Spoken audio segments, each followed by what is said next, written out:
Welcome to the finale of my Payday 3 hands-on series, where I'll be taking you through everything I was able to gather from my time with the game in Stockholm and London.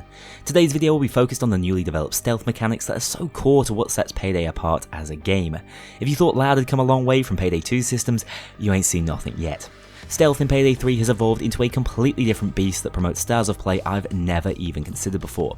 Want to become a powerful hacker, controlling the camera systems and even using them to directly stun guards, all without even breaking cover and masking up? Or maybe you fancy a more lethal strategy, snapping necks and dragging bodies, all whilst answering pages in the process. Payday 3 seems to cater to all tastes. As with the Loud gameplay, many of your best experiences will come as these mechanics converge, creating memorable chains of events that you could never imagine taking place in the confines of Payday 2's linear system. If you want to hear more about the skills, weapons or Loud gameplay, the previous 2 episodes in this hands-on series are still there for your viewing pleasure, but if stealth is your bag, as I'm willing to bet it will be for many more in Payday 3, keep watching as I talk you through what makes it so special. First of all, I want to emphasize that stealth now fits much more cleanly within every Heist gameplay loop.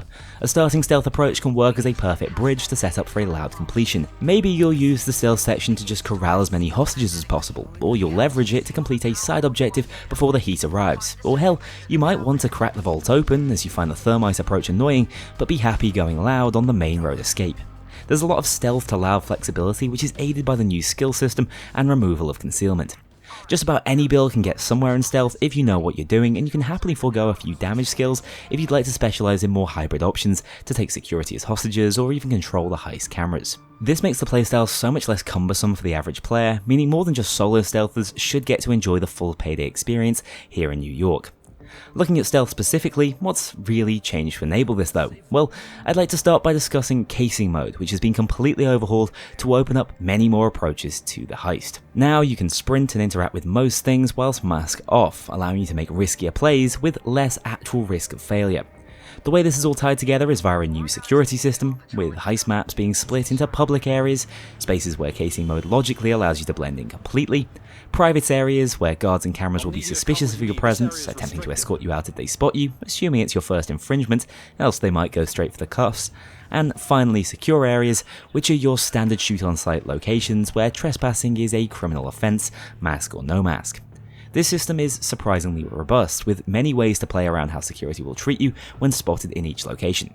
For example, where the public have full access, you'll be able to do things like close the bank shutters to prepare for a full shock and awe control approach without the outside world seeing you. Whilst in private locations, you can use the guard's willingness to escort you outside to sneakily pickpocket his keycard, or simply create a space for the rest of your crew to move past him whilst distracted. Hell, even the secure areas have some seriously interesting counterplay, as you can bait security toward you by loudly sprinting in a location where no one should be running around. That's the clever AI we've been pining for years in Payday 2. These interactions are seemingly endless and impressively logical. In fact, I've yet to find a crazy sounding idea that didn't work at least somewhat as I hoped it would. Alongside tricking the AI manually, there also exist lures that can be activated by your mobile to call guards into specific locations, allowing you to subdue them quietly or flank around whilst they're distracted. When it comes time to mask up though, either to start killing or complete a specific objective, that's when things get really interesting. You can actually take a more traditional, masked up approach to most heists, and masking up often gives you access to a more advantageous point of entry, as it allows you to jump and vault. But remember, you won't be able to remove it once it's on, which is a bit arbitrary, but purely is a necessity as a balancing tool. Again, this is one of the many trade-offs between playstyles I've been highlighting, as you might gain a vantage, but without the lifeline of feigning innocence when first found by a guard. Examples of a masked approach include heading up to the roof on the art gallery for a vent entrance, or even pulling out a blowtorch to enter through the second floor window on the bank heist. Differential approaches that some heisters might just prefer. I suppose at this point I should really start talking about what you can get up to uniquely on stealth heists. For once, if you now catch a security guard unaware, you can silently take them down with a crack of their neck, allowing you to instantly take charge of the body and answer their pager in one fell swoop, giving you more control over the location of any takedown. Whilst I don't love the pager system, its return is probably warranted to balance the difficulty of stealth, and it comes with a fair few direct improvements and skills to make things less cumbersome. For example, I'm told that failing to answer a pager will simply make the operator more wary and count for 2 usages instead of automatically breaking stealth. Not to mention, there are skills to make pager answering a ranged ability, which was a game changer for me. Cameras are obviously back and fairly plentiful in my experience, with detection rates in general being a lot more punishing, which I suppose makes sense bearing in mind how many more tools heisters have to avoid and respond to being detected. The key as ever is to take out the camera operator, preferably before you've identified your crimes directly to them, as I mentioned in my story in the first video. Cameras can also be looped, controlled and held in place to allow your team to safely proceed, or even spot and call out the locations of security via a skill that grants you access to the entire network by simply hacking one of the machines. When it comes to controlling civilians in stealth, it's fair to say they're much more easily intimidated in this game and react suitably in the presence of armed criminals now. I found it possible to lead a group of cable-tied civs, which by the way are infinite now, around a safe area, and you can always just use the human shield method if you want greater control.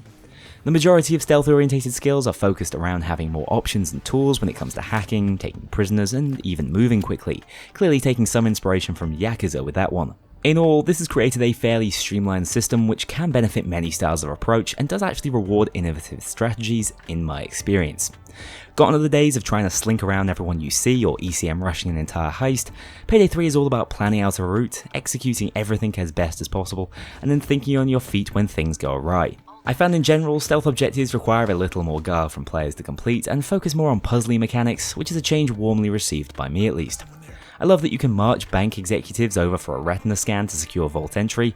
It's a perfect illustration of how far the game's come when we compare its execution to a similar objective in Hoxton Revenge. Contextual clues such as following a power supply cable will also reward you for being observant and actually applying a bit of thought to your heisting, which is refreshing and more of that show don't tell approach I've been hoping to see for years. Stealth can get even better than that though, as finally we're getting scaling difficulty modifiers to make those higher difficulties more rewarding to stealth through. Modifiers will depend on the security companies present on the heist and can range from indestructible cameras to a head guard who will always be on high alert and when killed will activate an endless pager that requires you to keep answering until stealth is broken. With the right skills, this isn't as bad as it sounds, and I was in equal parts overjoyed and amused to find I could just carry his body around for the rest of the heist to keep on top of that obligation, more thinking on your feet, and another difficulty trade-off. I also noticed that higher difficulties seem to be less generous with their pages, meaning you can't be quite as gung-ho with your murder. Much like in Loud, objectives also increase in their complexity on higher difficulties, organically amping up the challenge without the need for any real gimmicks. However, if we do want to talk about gimmicks that actually land, the Art Gallery heist is the perfect example. It's incredibly unique in stealth thanks to these Mission Impossible style laser puzzles found in each room to add a bit of jeopardy to proceedings. These can range from simply crouching around lasers to a floor is lava style layout or even moving motion sensors that you'll have to dodge whilst you make your way over to the power supply of each exhibit room. It can be slightly frustrating, but I can't deny is immensely compelling and had my heart in my mouth consistently. All these cumulative elements come together to create a truly deep and engaging experience on the heist I've been able to play so far, with stealth completions being incredibly satisfying and feeling well earned as a result. There are a few other features of Payday 3 stealth still worth talking about though. For example, heist randomization is highly pertinent to stealth in its replayability. Overall, I found there's less map variation than we're used to seeing in Payday 2, but Civ and guard pathing feels almost impossible to predict from prior runs, keeping things quite fresh. However, one feature that does make a lot of sense is the seeded randomization approach. I'm told that basically once in a heist, anytime you restart, the RNG generated will remain the same, meaning if a specific camera caught you out on one occasion, you can actually learn from that mistake as you carry the knowledge with you into a second attempt at that seed. This is as opposed to being surprised by unexpected or uncontrollable events again and again, making it harder to develop as a heister, which is something I appreciate, although it might lead to fewer laughs at my expense during challenge runs. Alongside all of this, I do want to touch on a few minigame style additions which aren't stealth exclusive but are still much more closely related to the playstyle. For example, lockpicking is still a time-based interaction but now includes a timing skill check a la Dead by Daylight to reward players in a hurry. Likewise, we now have a safe-cracking minigame that I wasn't a huge fan of, but basically you'll need to spin the dial in one direction, stopping as soon as it lights up green, and repeat for the full combination. Nothing game-changing, but still innovations that spice up the gameplay loop, and I'm happy to see. Finally, I want to briefly touch on the newly added stealth tools that will be included in every heister's inventory. There are 4 in total to choose from at launch. Of course, we have the ECM jammer, allowing you to block out camera signals at the touch of a button, laser sensors, which will help you track the movements of guards, a remote camera, which we can actually see in action during this B-roll gameplay, attached to a security guard to give a mobile view of areas immediately out of sight, and finally a stun tool that likely has some application in Loud, but also works in stealth to help you incapacitate guards without fear of them firing a bullet at you and blowing your cover. These all seem impeccably well balanced, and I can't wait to have more time with them to discover additional uses and experiment with the many styles of stealth now on offer to us. Honestly, it's unbelievable how far we've come from Payday 2, and I think most impressively, this progress has occurred within a familiar framework of pages and security cams, yet everything just feels so much more relevant and mechanically deep. I even believe that the familiarity will be welcomed by many stealth fans who have got a lot of mileage out of Payday 2's archaic system and enjoy its gameplay loop for a reason. My only hope at this point is that the other 6 heists, assuming they can be played in stealth, will offer a similar level of objective depth and precise level design that I've experienced so far. Honestly, things are shaping up incredibly well. Sadly, that's it for the review of my early hands-on access with Payday 3. I'm happy to answer any questions you might have in the comments below. I think in conclusion, I'm beyond excited to see more and can't wait to see the game in your hands as soon as possible. There's only so many things I and other partners can work out on our own. If this game is half as deep as I think it is, we'll be discovering new techs and strategies for years to come. As I said early on, in terms of moment-to-moment cooperative gameplay, Payday 3 is looking absolutely unmatched so far. I do have to confess, I might be looking at everything through rose-tinted glasses, bearing in mind how awesome and unique the play sessions I got to enjoy were, but even accounting for that, the sheer potential of this game is palpable. So far, Payday 3 is everything I've ever hoped it would be, so here's hoping quality is there across the board, and none of the wonderful work the creative teams have managed is undone by greedy corporate decision making or miserable monetization strategies. Thanks a lot for watching. I am honoured to have been able to produce this video series for you. None of this would be possible without your support. I'll be bringing you more Payday 3 news as soon as it's announced on the channel shortly, so subscribe, stay tuned, and I'll see you all very soon. A huge thank you to my dedicated Patreon backers. If you want to join this crew in going infamous, check out the link below and pledge as little as $2 to see your name in the credits, or get 24-hour early access to future videos and vote on upcoming content. Take care, I'll see you all soon.